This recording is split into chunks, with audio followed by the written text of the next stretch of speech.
在贵州独山的时候，很多人向我推荐去拍一拍水丝楼。从网上看，这个天下第一的水丝楼曾经申报过3个吉尼斯世界纪录。这个水丝楼高99.9米，它是静心谷景区的最核心的标志建筑。然而这座宏大的建筑还未完工就要消失了。这次来贵州的独山主要是去看天洞景区，但很多人建议我去拍一拍这里的水丝楼。在独山给我的感受就是，这里有很多大型的建筑，但是都没有完工。据说水丝楼也是一个没有完工的建筑。带着好奇心打了辆车去往水丝楼。这是古城，这开放吗？它是季节性的开，影视城。它是影视城啊？那是烂尾了。也烂尾了。红色旅游城。一路上发现独山建了不少的旅游景区，但似乎都没有完工。还是挺好看的啊。山上的雕塑。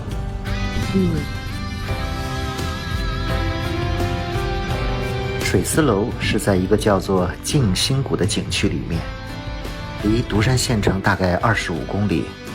这个景区非常大，现在必须从北门进入。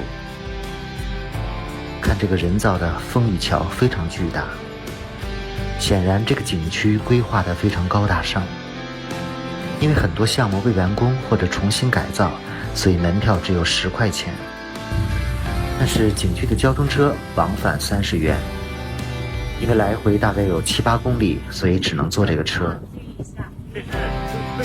这个景区的名字叫静心谷，非常美的名字。今天的天气不算好，沿途有一大片湖。不过景区的交通车一路上基本都不停，直接拉到奎伦阁。这里面还住有一些当地的村民，有不少的茶园。路过一个风雨廊桥，很漂亮，让司机停了一下。这里以前都应该是可以徒步参观的。那不可以上。但现在这一片景区已经不允许下车了。景区交通车继续往前开，就路过了著名的水丝楼。但是这个著名的景点不能停车，而且因为某种原因，这个水丝楼要改建成一个当地的大酒店了。只能在车上远远地看一眼。山上还有一座塔楼，也非常漂亮。这个水丝楼前一阶段也曾是网红打卡地，完全跟那个看到的图片不一样。不一样啊。所以它现在在改造嘛，换成其他的结构。所以近期如果来静心谷，只想来看这个水丝楼的，就大可不必过来了。这里是不允许下车的，原则上也是禁止拍照的。以后这个水丝楼改造成养心谷大酒店，可以过来住一住吧。但养心谷景区除了水丝楼，还有一些不错的建筑，有一大片宏大的建筑，一起来参观一下。首先是一个风雨长廊，旁边的荷塘里种满了荷花。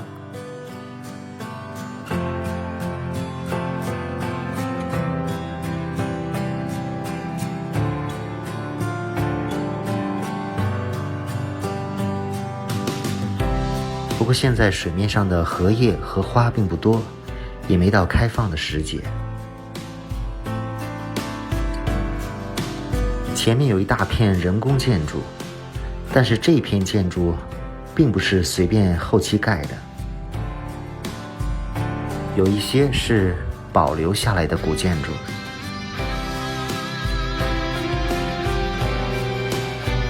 远远望过去还是非常漂亮的建筑。不过感觉融合了很多派的建筑，加上这些远山近水，整个的风景还是非常美的。所以把这里称为静心谷还是非常贴切的。水中这些栈桥、九曲桥长度很长，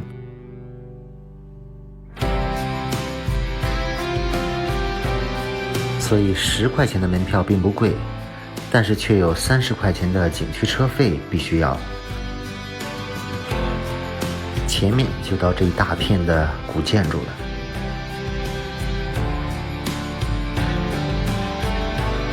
总感觉有一些江南水乡的味道。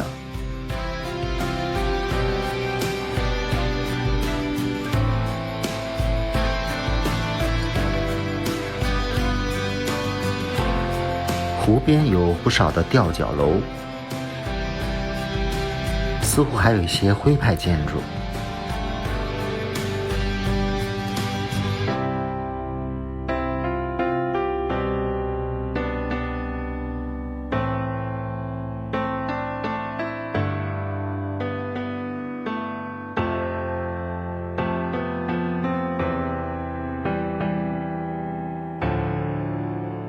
也是因为各种原因，现在这里几乎没有游客。这一大片景区都叫做如园，有很多独立的建筑，有些还非常有名，像奎文阁、有知书院、杨家大院、令公祠等等。湖边一个牌楼，牌楼对面就是令公祠，估计是杨家的。看看令公祠的里面，这些建筑雕梁画栋，还是非常精美的。因为没有请导游，也不知道这些建筑是原来就有的，还是后期翻建的。但这个建筑群非常庞大，而且仅仅是原来规划中景区的一部分。据说这个静心谷景区最早是按照5位景区来打造的。这个是大成殿，里面应该是孔子。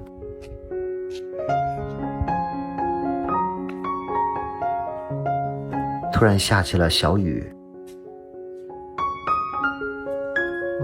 孔子和他的弟子，看这些建筑与自然山水融在一起多美。这个是杨家大院，建筑非常精美。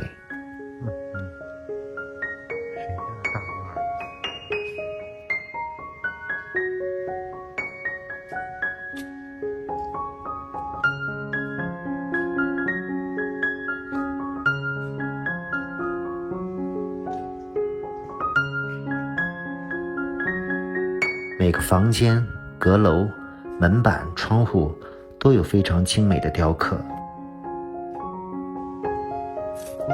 这个是奎文阁，又是一个非常精美的大建筑。感觉这个建筑应该是原址的建筑。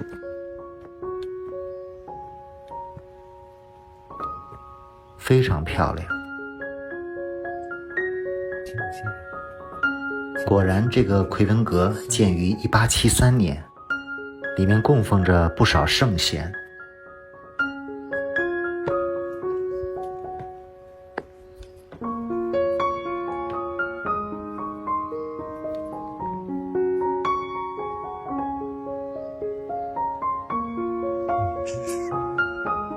这是清朝著名的书法家诗人莫有之童年时候的书院。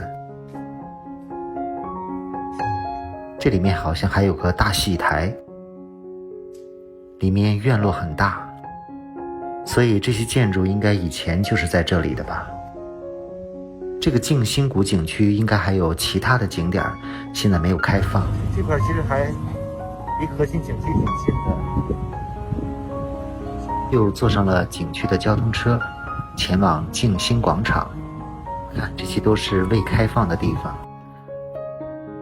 这个就是静心广场了。虽然今天没有看到令人震撼的水丝楼，但是这个静心谷广场还是挺漂亮的。也希望这个景区尽早重新修好，对外开放。这是格图河景区的清晨，川上洞露出的天神光。格图河景区位于贵州安顺市的紫云县，是国家4A 级景区。格图一词是苗语，意思是圣地。景区是喀斯特地貌，特点是川洞群。这里集合了岩溶、山、水、洞、石、林各种组合，融合了完美的自然风光与人文景观。尤其是这里的崖壁蜘蛛人，让人印象深刻。在贵阳的时候，好几个朋友给我推荐格图河景区。格图河离贵阳并不远，在安顺市的紫云县，车程2个小时。紫气祥云，紫云县。计划在紫云县住1晚，在网上订了这个东子门大酒店，标间130多。没想到酒店还这么豪华。现在游客很少，给升级了一个房间。确实没想到这个酒店条件这么好，非常的干净舒适，卫生间也很大。这种价格100出头、干净舒适的酒店，基本是我出行的首选。一早出发去景区，因为现在是特殊时期，没有旅游直达车，只能自驾或者打车。早晨的晨雾还没有散去。这个雕塑应该是苗王部落的吹号的号角。格图河景区的套票是150元，包含了景区交通车、船票和蜘蛛人表演的项目。首先坐车到码头，先坐船游览格图河，去这里的苗寨。今天赶上了难得的好天气。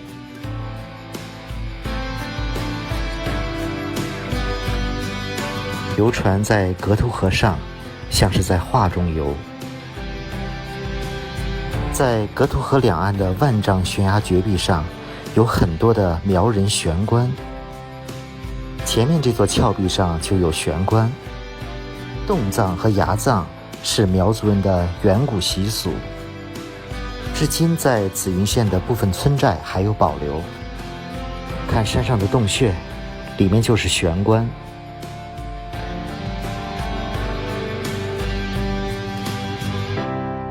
贵州的山水确实美，看这里的绿水青山，这个水多绿。静静的河面倒影非常美。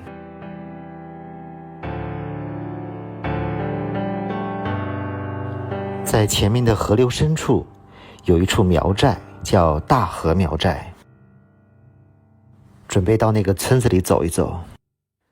这处苗寨生活着56户人家，远处凸起的山叫苗王涧，像剑的形状。这个大河苗寨依山傍水，非常美。还有油菜花。在村子的南边有一个天赐湖，感觉这只村里的小狗一直在带路。现在到了天赐湖，这是一个天然湖泊，犹如一面镜子镶嵌在万绿丛中，像上天赐给当地苗族人民的圣物，所以叫天赐湖。看这只可爱的小狗一直跟着我。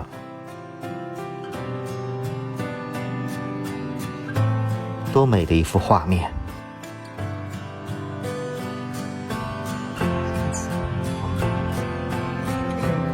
这个大河苗寨每天还有为游客进行的表演项目。可能很多朋友第一次来到格渡河，来到大河苗寨。每当远方的朋友来到苗寨做客，我们热情好客的苗家阿哥阿妹就会敲起欢快的延边大花鼓，欢迎大家的到来。我们阿哥点燃了2把火把，可以在这身上每个部位随便的烧，随便的烫。小朋友千万不要去模仿。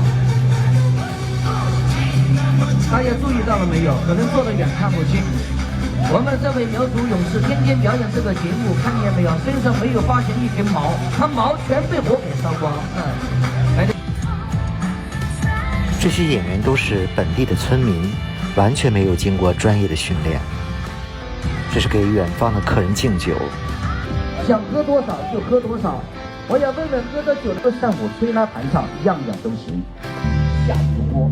这是苗族的保留节目上刀山，我还特意上去看了看，这个刀确实比较锋利。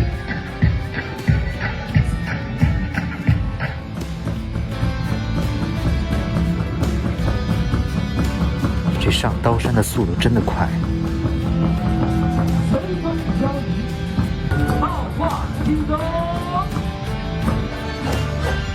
整个苗寨的表演大概半个小时，虽然只有几个游客，但是演员还是非常认真的。接下来我们要坐船去川洞群。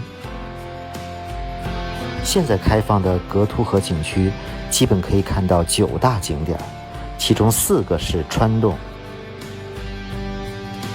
船依旧行进在格凸河上，旁边的栈道就是里面的苗族村民出行的地方。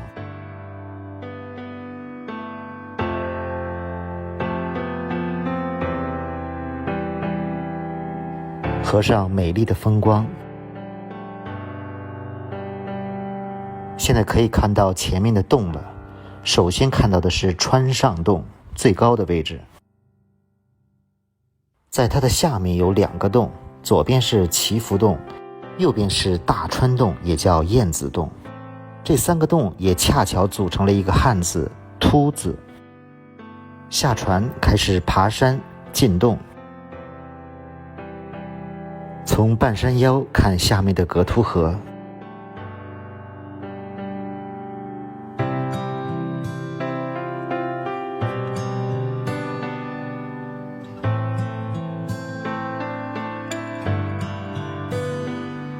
马上到前面的第1个洞了，祈福洞。这个祈福洞以前叫藏官洞，据说当年的亚鲁王氏家族葬于此洞。苗族人不信佛，只信祖先，为了向祖先祈福，就在此洞门口摆了5架鼓。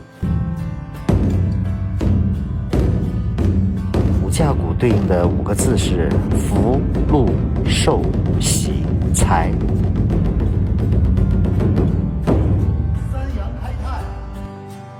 从祈福洞继续往上，上面是川上洞，往上爬还是有点累的，高度200多米。川上洞，这个镜头特别漂亮。这是景区的工作人员在帮我拍照。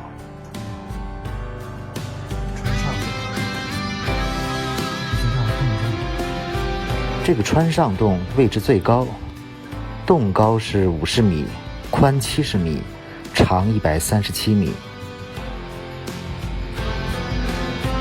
洞内景观奇特，而且这里非常受各国的攀岩爱好者喜欢。这些绝壁上可以看到很多攀岩爱好者留下的足迹。穿过川上洞，前面还有个回音谷。因为2点钟有蜘蛛人的表演，所以准备返回了。景区里有很多竹子，特别是有一种奇特的方竹。现在回到了码头，准备乘船前往大川洞。船再往前开就是大川洞了。大川洞是格凸河上最大的一个洞，洞口高116米，宽25米，进深长270米，呈一个拱形门的形状。这是大自然数万年雕琢出来的旷世杰作，因为里面曾经有很多的燕子，所以也被称为燕子洞。崖壁一边是栈道，在这里每天定时定点上演蜘蛛人的表演。这个蜘蛛人的表演是格凸河景区最精彩的一个项目。这里的蜘蛛人都是世代相传的，他们主要的工作是安置悬棺或者掏取燕窝。他们能在高达100米的悬崖峭壁上不要任何保护，徒手攀爬，轻松行走于高山绝壁和溶洞之间，成为世界唯一、中国独有的绝壁舞者蜘蛛人。目前仅有6位传人，其中1人是女性。蜘蛛人的表演项目含在套票的费用中，如果不买套票，单独购买蜘蛛人表演大概是50元。现在蜘蛛人划着小船来到了洞内峭壁之下，这个洞的高度120多米，蜘蛛人要爬到108米处，不借助任何保护措施，爬上去再原路返回。再来欣赏一下这惊心动魄的蜘蛛人表演。昨天很多看过蜘蛛人表演的人问，这个蜘蛛人徒手冒着生命危险爬上去做什么？仅仅是为了表演给游客看吗？这毕竟是用生命在表演，这样的表演到底意义何在？也欢迎大家在评论区发表自己的见解。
祝贺我们英勇的蜘蛛人顺利完成任务。